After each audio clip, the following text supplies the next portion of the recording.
अगर आप फीमेल हैं, खांसते छींकते आपके पेशाब के कुछ कतरे निकल जाते हैं, या आपको लोअर एब्डोमिनल पेन रहती है पीरियड्स के पास, जिस तरह पेल्विक पेन होती है, इस तरह की आपको दर्दें रहती हैं, ये दर्दें इस चीज की अलामत है, या ये पेशाब के कतरे निकलना इस चीज की अलामत है कि आपके पेल्विक फ्लोर के मसल्स कमजोर हैं।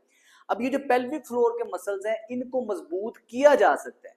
आज की वीडियो सिर्फ और सिर्फ खवातीन के लिए है, क्योंकि इसके अंदर मैं आपको कुछ ऐसी वर्जिशें बताऊंगा जिसको आप घर रह के करके अपनी इस कंडीशन से छुटकारा पा सकते हैं। अब ये वीडियो उन खवातीन के लिए है जिनको यूट्रस प्रोलैप्स की शिकायत रहती है, उन खवातीन के लिए है जिनको खांसने छींकने से पेशाब जिनका लीक हो जाता है, और वो खवातीन भी जो डिलीवरी के बाद अपने पोस्टमार्टम पीरियड में हर खातून को ये वाली वर्जिश लाजमी करनी चाहिए। तो ये वीडियो अपनी फ्रेंड्स एंड फैमिली तक लाजमी शेयर करें ताकि ज्यादा से ज्यादा लोगों को इससे फायदा हो सके। इन वर्जिशों के अंदर हमने अपने पेल्विक फ्लोर के मसल्स को मजबूत करना है। पेल्विक फ्लोर के ऐसे मसल्स होते हैं जो कि नॉर्मल चलने फिरने में आपके इतने ज्यादा एक्टिवेट नहीं रहते, जिससे इनकी कमजोरी इस तरह की कंडीशंस को पैदा करती है। अब इसको ठीक करने के लिए जो वर्जिशें हैं बहुत आसान है, बहुत सिंपल है, अकेले रह के कर सकते हैं, किसी चीज की जरूरत नहीं है। सबसे पहली वर्जिश ये है, आपको किसी किस्म का बेड चाहिए। आपने सोने से पहले रात को बिस्तर पे करके सोना, सुबह उठते साथ कर लेना, सिर्फ इतना ही टाइम चाहिए, और आप देखेंगे कुछ दिनों के अंदर आपको कितना ज्यादा फर्क पड़ता। सबसे पहले तो आपने इस तरह लेट जाना है। अब ये वर्जिशें, एक जो वर्जिश है उसके डिफरेंट सेगमेंट्स हैं, डिफरेंट पार्ट हैं, हम एक एक करके सारे पार्ट को करेंगे और एंड में इसको कंबाइन करके करेंगे। सबसे पहला सेगमेंट ये है कि आपने घुटनों को फोल्ड करना है और आपने अपने टमी से सांस लेना है। सांस लेते हुए लोग अपने सीने से, फेफड़ों से सांस लेते हैं, हमने डायाफ्रामेटिक ब्रीदिंग करनी है। उसका तरीकाकार ये है, एक हाथ आपने पेट पे रखना है, एक हाथ आपने सीने पे रखना है। अब आपने सांस जब अंदर खींचना है तो आपका पेट बाहर आना चाहिए, सांस जब बाहर लेना है तो आपका पेट अंदर जाना चाहिए। ये देखें जरा, पेट से सांस लेना है, सीना नहीं ऊपर उठना चाहिए, पेट से सांस लेना है।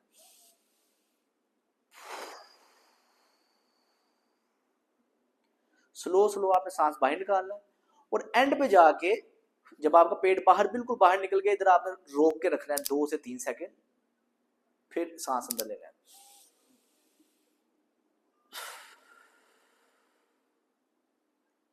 जब ये एंड पे आप रोक के रखते हैं तो आपने इसमें, मैं अपने मरीजों को ये कहता हूं कि आपने ये फर्ज करना है कि आपकी नाफ बिल्कुल नीचे को प्रेस कर रही है, पूरा से सांस बाहर निकाल के इसको नीचे को प्रेस करना है। 3-4 दफा आप ये एक्टिविटी करेंगे ताकि आपको डायफ्रामेटिक ब्रीदिंग लेने में आसानी रहे। इसके बाद दूसरा सेगमेंट ये है कि आपने अपने पेल्वस को इस तरह मूव करना है, यानी कि ये आपका पेल्वस है, इसको ट्विस्ट करना है ये। अब इस ट्विस्ट के अंदर आपके सिर्फ और सिर्फ एक तो पेल्वस ट्विस्ट हो रहा है, और ये लोअर एब्डोमिन के यानी कि नाभ से लेके नीचे वाले मसल में टाइटनेस आ रही है। ये जब आप इन मसल को, नीचे वाले मसल को टाइट करेंगी तो आपके पेल्वस में ऑटोमेटिकली रोटेशन आएगी। अब ये करने के 2 तरीके हैं, 2 किस्म के क्यों हैं। या तो आप फर्ज करें कि आप ये पट्टों को टाइट कर रही हैं, नीचे से खुद ब खुद रोल हो जाएगा। अगर ये नहीं आपको करना आ रहा, दूसरा तरीका ये, आप फर्ज करें कि आप कमर के इस हिस्से में जो खला है, इससे आपने जमीन को प्रेस करना है। जब आप इसे जमीन को प्रेस करेंगे तब भी ये वाला हिस्सा ऐसे ऊपर की तरफ उठेगा। इस पोजीशन पे आपने रोक के रखना है 3 सेकंड, फिर ढीला छोड़ देना है, फिर इस पोजीशन पे रोक के रखना है, फिर ढीला छोड़ देना है। इसको पेल्विक रोल कहते हैं। 10 दफा आपने ये वाली एक्टिविटी करनी है ताकि आपके पेल्वस के अंदर मोबिलिटी बेहतर हो। तीसरा सेगमेंट ये है कि आपने कोई भी तकिया, कोई भी गद्दी अपने दोनों घुटनों के दरमियान में ऐसे रख लेनी है। अब ऐसे रखनी है।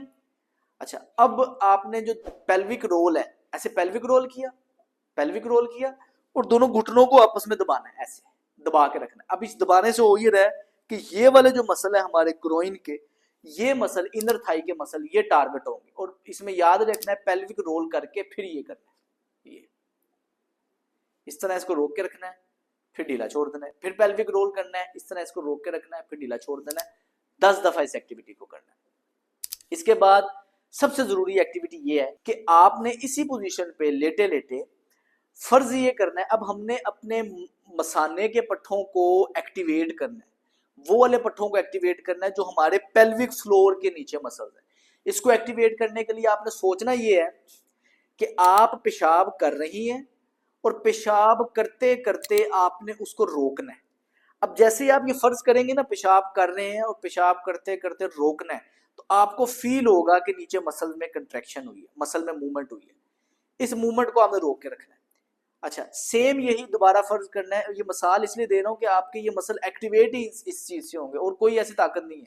बाजू को ताकतवर करना है, आप डंबल फेर सकते हैं, लेकिन इन मसल को ताकतवर करना है तो इसके लिए ये आपको अपने दिमाग को क्यों देना ही पड़ेगा। आप पेशाब कर रही हैं, पेशाब करते करते रोकेंगे तो नीचे मसल्स में टाइटनेस आएगी। इस टाइटनेस को आपने रोक के रखना है। और साथ ही अब आपने अपने दूसरे मसल्स को, पखाने वाले मसल्स को टाइट करना है। उसमें भी यही है कि आप पखाना कर रहे हैं और करते करते रोकना है, या आप हवा खारिज कर रहे हैं और खारिज करते करते उसको रोकना है। जब वो रोकेंगे तो वो मसल में टाइटनेस पैदा होगी, और इस टाइटनेस को आपने दोनों सामने और पीछे दोनों वाले मसल्स को ऐसे टाइट करके रखना है, रोक के रखना है। 3 से 5 सेकंड रोक के रखना है, फिर ढीला छोड़ देना है। फिर 3 से 5 सेकंड रोक के रखना है, फिर ढीला छोड़ देना है। और इसको आपने 10 दफा करना है। इससे हो ये रहा है कि आपके पेल्विक फ्लोर के मसल्स में टाइटनेस आ रही है और आपके दिमाग का कनेक्शन इन मसल्स के साथ बन रहा है। अब ये जो मैंने आपको 4 सेगमेंट्स बताए हैं, इन चारों को हमने इकट्ठा करके करना है ताकि आपको रिजल्ट ज्यादा आए और आपको जल्दी फायदा हो। पहले आपने हर एक्टिविटी को 10-10 दफा कर लेना है। अब फाइनल के अंदर आपने चारों सेगमेंट्स को इकट्ठा करना है। पहला सेगमेंट क्या था? सांस लेना है, पेट से बाहर निकालना है। दूसरा ये था कि आपने अपने पेल्विक को रोल करना है। तीसरा ये था घुटनों को प्रेस करना है। चौथा ये था आपने अपने मसाने और पीछे वाले मसल्स को इकट्ठा टाइट करना, और इसके अंदर आपके हिप नहीं टाइट होने चाहिए, सिर्फ और सिर्फ नीचे डीप पेल्विक फ्लोर के मसल टाइट होने चाहिए। अब सारों को इकट्ठा कैसे करेंगे? गहरा सांस लेंगे, जिसे हम रिलैक्स छोड़ेंगे। सांस जब गहरा लेंगे तो पेट फूलेगा। नाक से सांस लेना है। अब जब सांस बाहर निकालेंगे, सांस आपने रोका, पेल्विस को ऐसे मूव किया, ये सांस रोका हुआ है, पेल्विस मूव है, दोनों घुटने आपस में जोड़े हैं। अब पेशाब के पट्टे और पखाने को रोकने वाले पट्टे ऐसे टाइट किए हैं। इस पोजीशन में आपने 5 सेकंड रोक के रखना है, 5 सेकंड रोक के रखना है, फिर ढीला छोड़ देना है। अच्छा, अब सुनने में बड़ा अजीब लग रहा है, लेकिन जैसे जैसे आप इसे करेंगे आपने मास्टर होना है इसमें। इस एक्टिविटी को आप करने में जैसे आपको मास्टरी आएगी, ब्रेन के साथ मसल का कनेक्शन बनेगा, आपके लिए बहुत ईजी हो जाएगा। ये 4 स्टेप्स इकट्ठे करना आपके लिए मुश्किल है, लेकिन जैसे जैसे आप कुछ दफा करेंगे आसान हो जाएगा। फिर से देखें, आपने सांस लिया गहरा, नाक से बाहर निकाला, पेट अंदर, पेल्विस रोल, पेट के ये वाले मसल टाइट हो गए, टांगे आपस में जोड़ी। अब मसाने वाले पट्टे को और पखाने वाले मसल को टाइट किया और रोक के रखा 5 सेकंड, फिर ढीला छोड़ दिया। आखिरी दफा, फिर सांस बाहर, पेशाब पखाने के मसल टाइट किए, रोक के रखे, फिर ढीला छोड़ दिया। आपने 10 से 20 दफा इस एक्टिविटी को करना है। समझाने में, सुनने में अजीब लगता है कि पखाना कर रहे हैं उसे रोकना है, पेशाब कर रहे हैं उसे रोकना है, लेकिन इन मसल्स को स्टिमुलेट करने के लिए ये क्यों जरूरी है। आप ये जैसे वर्जिश करेंगे, कुछ दिन करके देखें, आपको फर्क महसूस होना शुरू हो जाएगा। पेल्विक फ्लोर के मसल्स में टाइटनेस आना स्टार्ट हो जाएगी, और जैसे जैसे मसल मजबूत होना शुरू हो जाएंगे, आपका खांसने छींकने से पेशाब निकलना, आपका यूट्रस प्रोलैप्स है वो बेहतरी में आना स्टार्ट हो जाएगी। इसके अलावा पोस्टपार्टम यानी कि छिले में खवातीन के लिए इंतहाई ज़रूरी है, क्योंकि सारी थ्रू आउट प्रेगनेंसी में आपके पेल्विक फ्लोर के मसल में वीकनेस रहती है। तो छिले के अंदर अगर आप ये रिहैब की एक्टिविटी नहीं करेंगे तो आपको फ्यूचर में कमर दर्द के मसले रहेंगे। तो ये हर खातून के लिए ये वर्जिश दवाई है। दवाई समझ के आप जारी रखेंगे, इंशाल्लाह आपको दर्दों के मसाइल नहीं रहेंगे। तो आप इस वीडियो को अपने फ्रेंड्स एंड फैमिली तक लाजमी शेयर कीजिएगा। मेरा नाम है डॉक्टर सलमान फिरोज। अस्सलाम वालेकुम।